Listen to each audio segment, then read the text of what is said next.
Cerca de 55% da população indígena vive na chamada Amazônia Legal.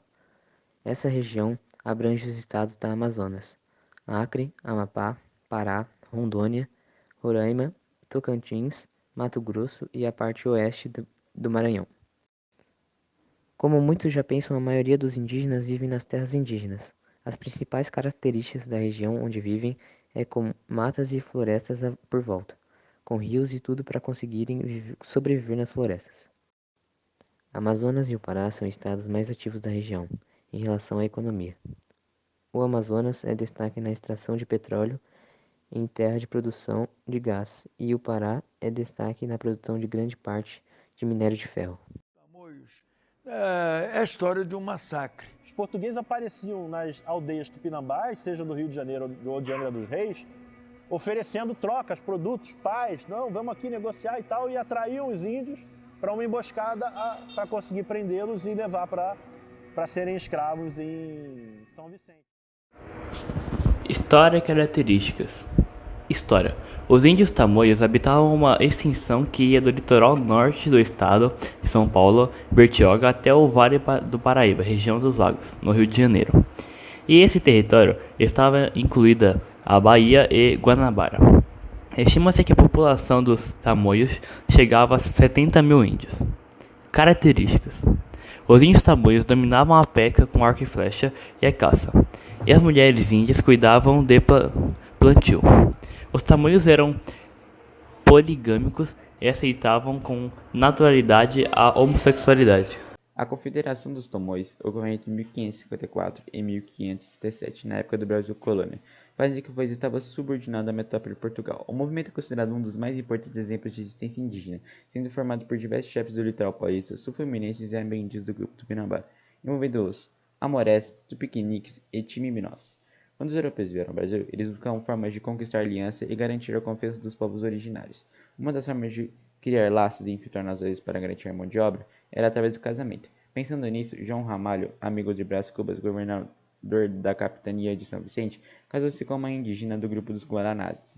Esse povo tinha uma tradição que quando um português se unia a uma indígena, ele precisava fazer parte do grupo. Com a aliança formada, portugueses e guaranazes organizaram um ataque aos tupinambás para escravizá-los. O chefe do povo, Calço Suru, foi capturado nesse episódio, e por causa dos maus tratos que sofreu, ele não sobreviveu. Seu filho sucessor, Aumberê, assumiu o comando e declarou guerra aos guaranazes e portugueses. Mas ele não fez isso sozinho, junto com os chefes de outros grupos, Ararai, Coarcla, Pindambuçu, Cunhambembe, líderes dos Tomães. Ele partia em direção à batalha e assim se formava a Confederação dos Tomães. Na língua tupinambá, Tamuia quer dizer o avô mais antigo, por isso recebeu o nome de Confederação dos Tamuia. Os portugueses transformaram em Confederação dos Tomães. Na mesma ocasião, um grupo de franceses de Vinlinguangon desembarcava no Rio de Janeiro e perceberam que o conflito podia ser uma oportunidade para combater os portugueses e garantir sua permanência na cidade. Se aliaram aos tupinambás e deram armas aos Quambembe para lutar contra os portugueses. No meio do conflito, os povos Terminó também se aliaram aos Tupinambá. Infelizmente, por causa do contato com o povo europeu, um surto de doença se alastrou pelos indígenas.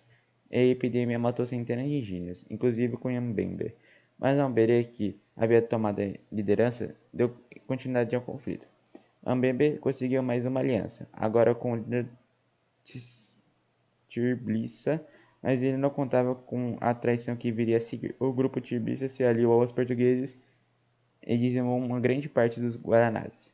A disputa entre esses dois grupos só teve fim em 1567, com a chegada do Estácio de Sá, militar português que expulsou os franceses do Rio de Janeiro e acabou com o conflito. Razões da luta. O principal motivo da Confederação dos Tomães, que reuniu diversos caciques, foi a revolta ante a ação violenta dos portugueses contra os indígenas tupinambás, causando a morte e escravidão. As formas de luta. Historicamente, participaram de muitas batalhas entre franceses e portugueses. Existiram brevemente confrontos liderados por Estácio de Sá, no Rio de Janeiro. Lutaram na Batalha das Canos, mas não resistiram à batalha comandada por Mendes Sá, que conseguiu expulsar os franceses. A fundação da cidade do Rio de Janeiro foi um banho de sangue. Os rios aqui na Praia do Flamengo, em Botafogo, na Ilha do Governador, foi um massacre de matança de índios comandada pelo Estácio de Sá. As mulheres não participavam diretamente do confronto, mas elas faziam algo chamado cunhadismo, onde a mulher casava com algum homem da tribo do outro e passava a ser um membro direto da outra tribo. Conquistas. Quem acabou ganhando com a lógica da inimizade foram os portugueses, porque a confederação chegou ao fim através de um acordo de paz mediado por José de Anchieta e Manuel de Nóbrega. E mesmo após a assinatura do tratado, Estácio de Sá vem para a colônia brasileira com a missão de expulsar não só os franceses do Rio de Janeiro, mas também os tamoios. Mas quando as tropas portuguesas chegaram aqui, os tamoios não foram expulsos, sim dizimados, o que deixou claro qual era o modus operandi da metrópole. Consequências. Muitos tamoios morreram nos confrontos e muitos saíram machucados, mas uma parte saiu viva. As mídias que essas minorias usavam para se comunicar e autoridades. Os tamoios utilizavam como principal língua-mãe, o tupi antigo, que juntando em reuniões, motins e formas para achar planos para não serem escravos dos portugueses. No passado, os índios foram vítimas da escravidão, genocídio e interferências de costumes. Hoje sofrem com o distanciamento das autoridades, lembrados somente nas eleições ou quando se manifestam e protestam. Acabam submetidos a decisões do homem branco.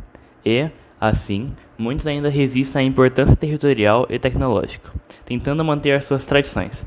Por isso, muitas tribos preferem manter-se isoladas, quase no anonimato, não tendo nenhum contato com o homem branco.